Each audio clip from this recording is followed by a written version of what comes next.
ingin betul dekat dengan Nabi, tapi kita ditakdirkan Allah hidup 1439 tahun selepas Nabi. Bagaimana kita boleh dekat dengan Nabi? Nabi berikan satu cara, ana wa kafilul yatim, aku dan orang yang memberikan bantuan kepada anak yatim, kahataini fil jannah, seperti ini dalam surga. Fa asyara bi isbi'aihi, Nabi menunjuk dua jari, as-sababah telunjuk, wal wusta jari tengah. Wabarakatuh. Alhamdulillah wa syukurillah wa la haula wa la quwata illa ma badah. A'udzu billahi minasyaitonir rajim. Bismillahirrahmanirrahim. Ara'aital ladzi yukadzibu biddin fadzalikal ladzi yad'ul yatim wa la yahuddu 'ala dha'amil miskin. Al-ayah. Sebuah takdir Tuhan yang harus diterima oleh seorang anak.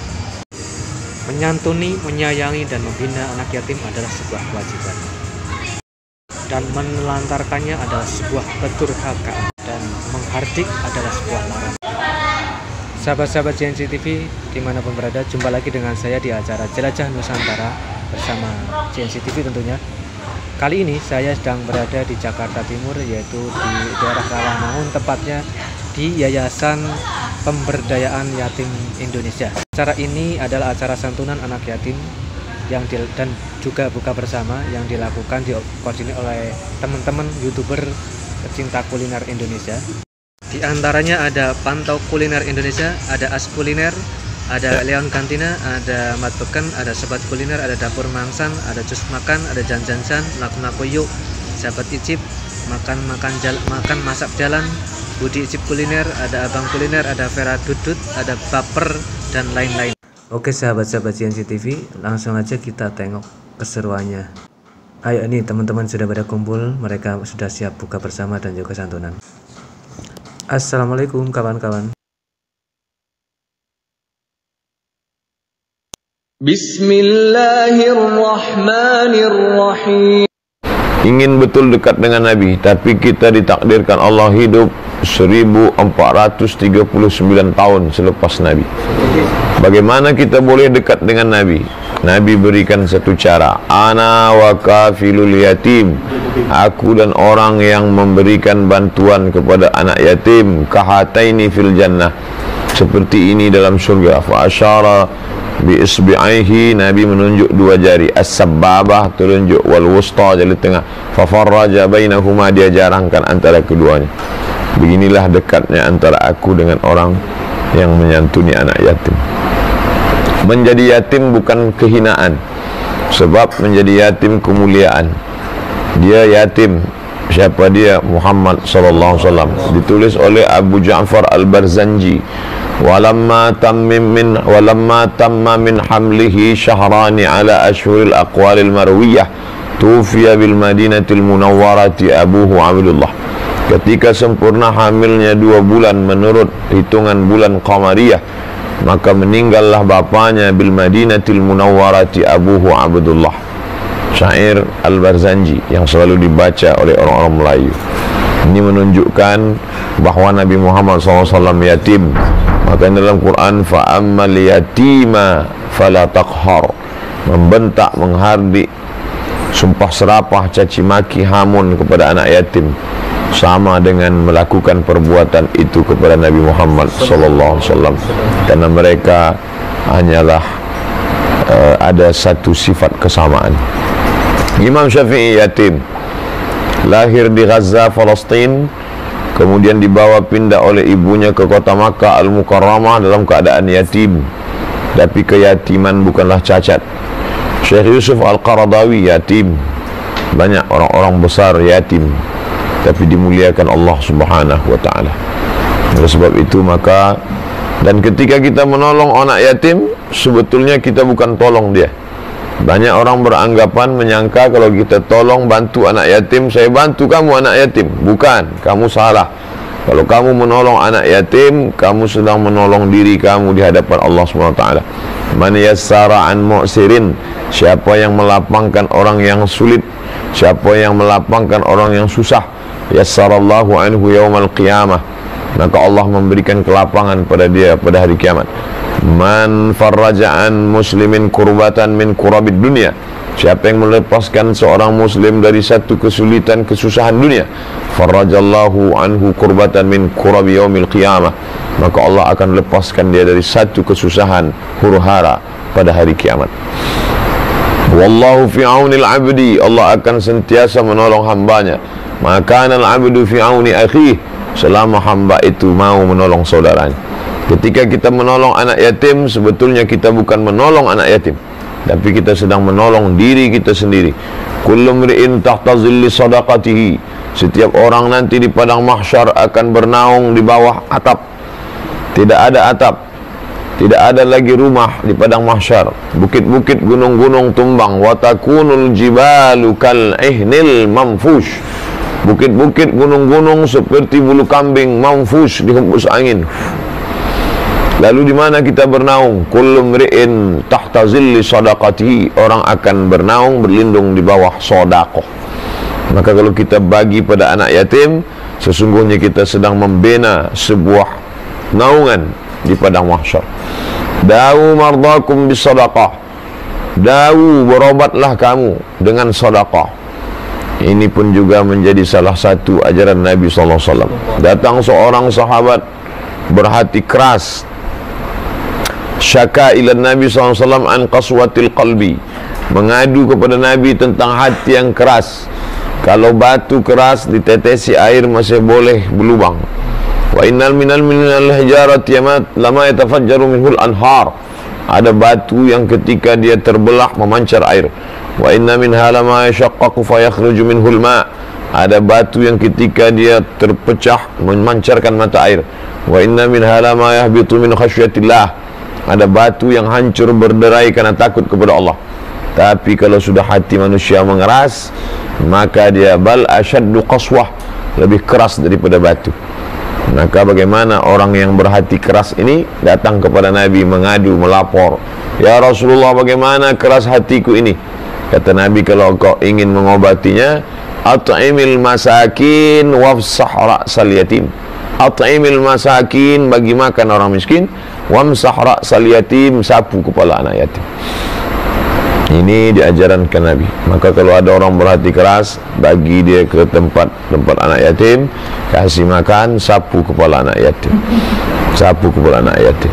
Ini ketika menyapu ada getaran di tangan kita, melihat wajah anak yatim, melihat dia, tersentuh hati kita.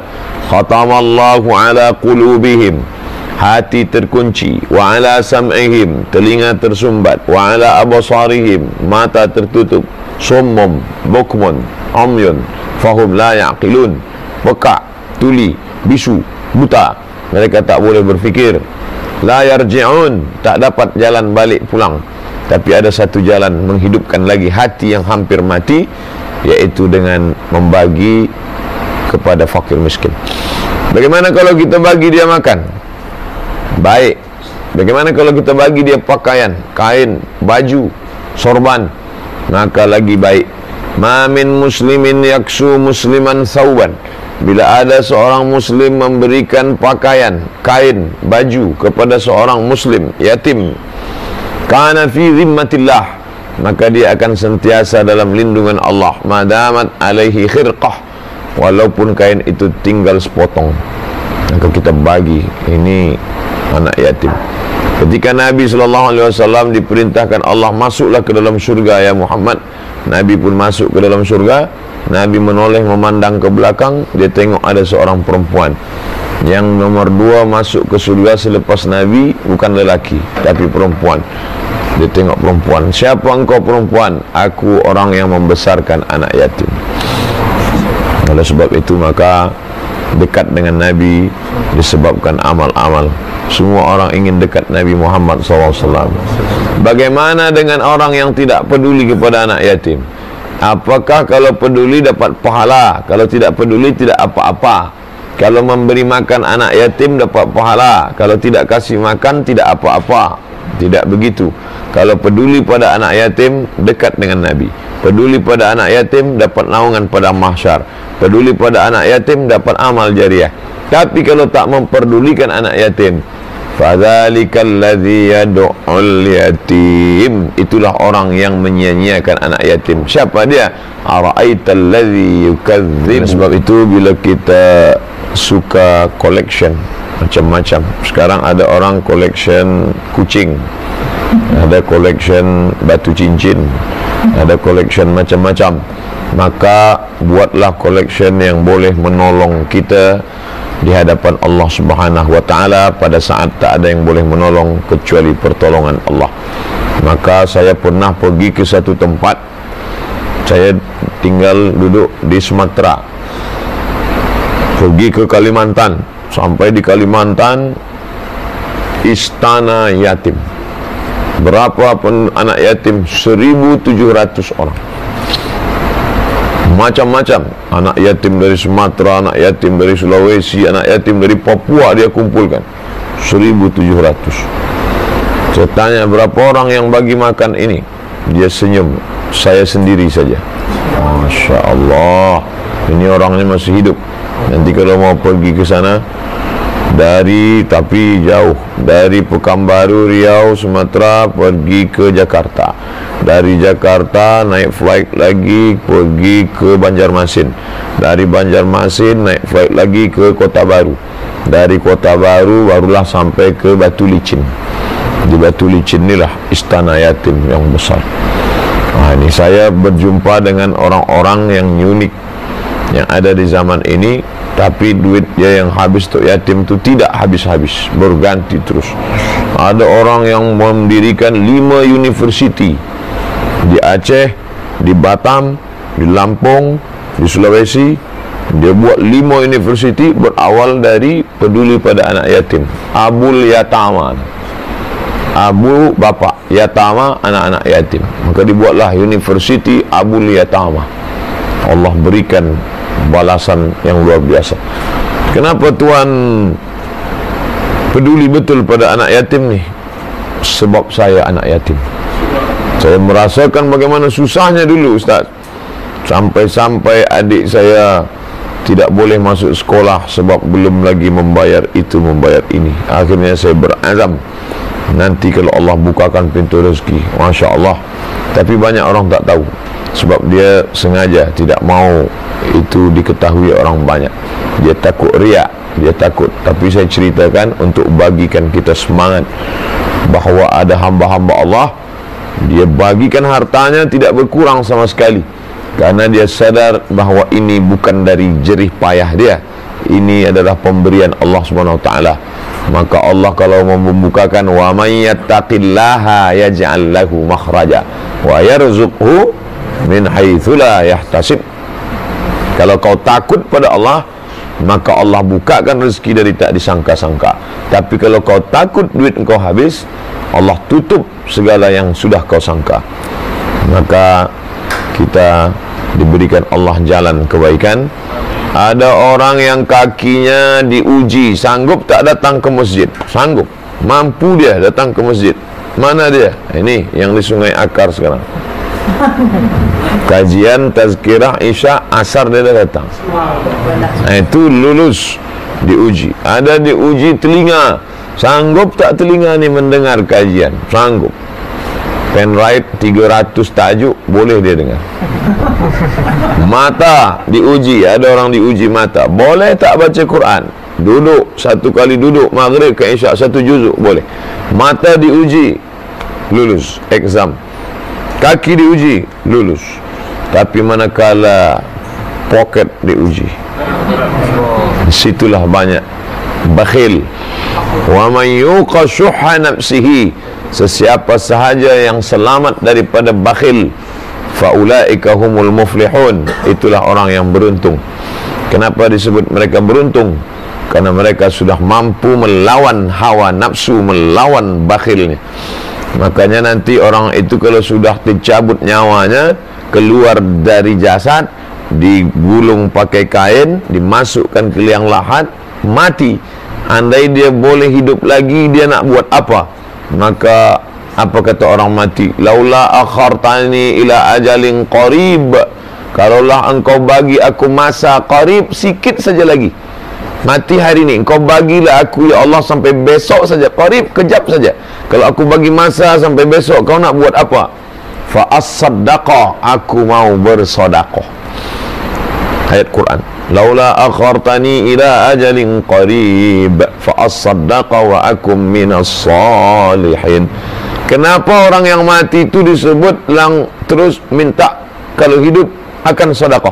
Kenapa dia tak berkata kalau aku hidup aku nak tahajud malam, kalau aku hidup aku akan pergi ke Makkah haji dan umrah, kalau aku hidup aku akan tidak, tapi dia katakan fa as-saddaqa, aku mau bersedekah. Kata ulama tafsir, karena orang yang mati melihat pahala hajinya nanti setelah masuk surga. Orang yang mati melihat pahala solatnya nanti, tapi melihat pahala sedekah langsung di alam barzah sudah nampak. Maka manakala dia nampak balasan yang besar itu, dia pun berkata, hidupkanlah aku supaya yang tinggal dulu boleh aku sedekahkan. Apa mau dikata? Lan tarji'al ayyamul lati madat, yang lalu tak dapat berulang kembali. Dan netes air mata darah minta hidup lagi tak boleh. Ma'akalta fa'afnaita, yang kau makan busuk. Wa ma labista fa'ablaita, yang kau pakai lapuk. Wa ma tasaddaqta fa'amdaita, yang kau sedekahkan, itulah yang akan kau bawa untuk hari esok menghadap Allah Subhanahu wa ta'ala. Maka jangan sia-siakan anak yatim. Bila dia dah ada makan, kita bagi pakaian. Makan dan pakaian sudah ada, kita bagikan dia free scholarship untuk supaya dia boleh belajar sampai ke perguruan tinggi, sampai ke universiti, sampai ke berhasil menjadi orang. Selepas itu dia pula akan berjaya dalam hidup, mengalirlah pahala. Idza matal insan, kalau manusia mati, inqata'a, putus. Tapi ada yang tak putus. Ilmun yuntafa'u bih, ilmu bermanfaat. Shadaqatun jariyah, sedekah jariyah. Waladun salihun yad'ulah, anak yang saleh. Kalau boleh tiga-tiganya, alhamdulillah. Satu pun tidak, innalillah wa inna ilaihi raji'un. Kita berharap kepada Allah, waladun salihun, ilmun yuntafa'u bih. Kalau tidak juga, ini harapan terakhir, shadaqatun jariyah. Buatkan pondok tahfiz Quran. Yatim utama, tidak yatim boleh ikut serta. Hafaz mereka Quran 30 juzuk, dia mesti kena ulang sehari 2 juzuk, sebab 1 bulan dia 2 kali khatam. Maka kita mati meninggal dunia, berapa anak yatim yang tak yatim belajar hafaz Quran, mengalir pahala 2 juzuk, 2 juzuk, 2 juzuk sehari. Itulah amal. Kita membaca sendiri 2 lembar 2 muka surat pun payah.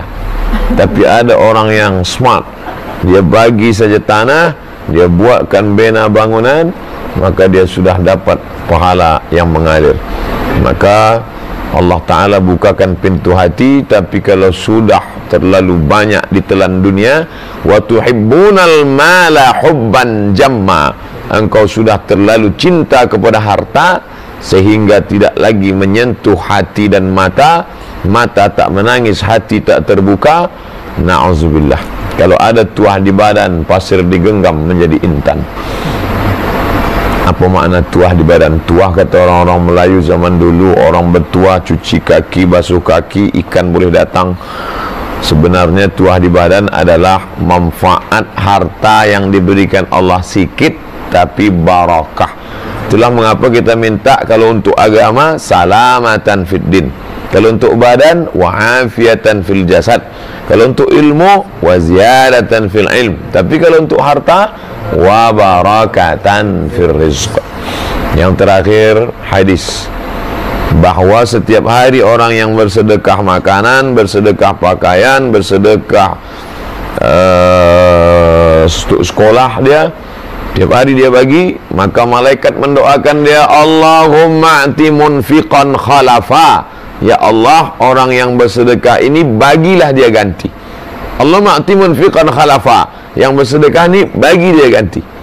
Tapi orang yang tidak bersedekah, Allahumma ati mumsikan talafa, mumsikan menggenggam sampai tak keluar sikit pun.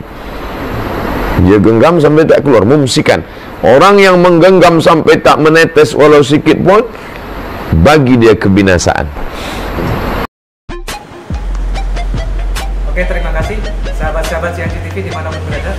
Demikian tadi acara buka bersama yang telah diadakan di Yayasan Panti Asuhan Indonesia, dan semoga amal ibadah teman-teman YouTuber unggulan YouTuber ini diberkahi oleh Allah Subhanahu wa Ta'ala, dan juga anak-anak yayasan menjadi anak-anak yang soleh-solehan, menjadi anak-anak yang berguna bagi nusa, bangsa dan agama, dan juga untuk yayasan. Dan semoga kita puasanya bisa final dan bisa mencapai hari kemenangan, yaitu hari raya Idul Fitri yang sudah saatnya tiba. Dan kami dari CNC TV mengucapkan minal aidin wal faizin, mohon maaf lahir batin, selamat hari raya Idul Fitri. Salam sejahtera untuk kita semua, dan salam sehat, salam kesuksesan untuk kita semua. Semoga berkah selalu Ramadan tahun ini dan Lebaran tahun ini. Wassalamualaikum warahmatullahi wabarakatuh.